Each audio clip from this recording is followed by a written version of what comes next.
ಯಾವ ಮನೆಯಲ್ಲಿ ಅಣ್ಣ ತಮ್ಮ ಒಟ್ಟಿಗಿರ್ತಾರೋ ಆ ಮನೆಯನ್ನ ಯಾರು ಮುಟ್ಟಕ್ಕೆ ಚಾನ್ಸೇ ಇಲ್ಲ.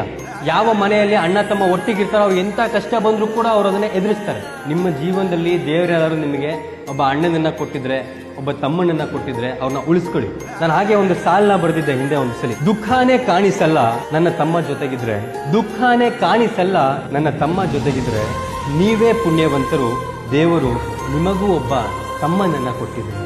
ನೀವೇ ಪುಣ್ಯವಂತರು, ದೇವರು ನಿಮಗೂ ಒಬ್ಬ ತಮ್ಮನನ್ನ ಕೊಟ್ಟಿದ್ರೆ. ಸೊ ನೀವು ಜೀವನದಲ್ಲಿ ಗೆಲ್ಲಬೇಕು ಅನ್ಕೊಂಡಿದ್ರೆ ನೀವು ಅಣ್ಣ ತಮ್ಮ ಇಬ್ರು ಒಗ್ಗಟ್ಟಾಗಿ ನಿಲ್ಲಿ, ನೀವು ಗೆದ್ದೇ ಗೆಲ್ತೀರಾ, ಇಬ್ರು ಗೆಲ್ತೀರಾ. ಒಂದು ಸಲ ಅಲ್ಲಿ ಒಡಕು ಬಂದ್ಬಿಟ್ರೆ ಮಧ್ಯ ಬೇರೆಯವ್ರು ಬರ್ತಾರೆ, ಕಡ್ಡಿಯಲ್ಲಿ ಆಡಿಸ್ತಾರೆ, ನಿಮ್ಮನ್ನು ಹಾಳು ಮಾಡ್ತಾರೆ, ಅವನ್ನೂ ಹಾಳು ಮಾಡ್ತಾರೆ, ನಿಮ್ಮ ಜೀವನನೇ ಹಾಳು ಮಾಡ್ತಾರೆ. ಸೊ ಫ್ರೆಂಡ್ಸು, ಅವರು ಇವರು ಸಂಬಂಧಿಕರು ಎಲ್ಲ ಸೆಕೆಂಡ್ರಿ.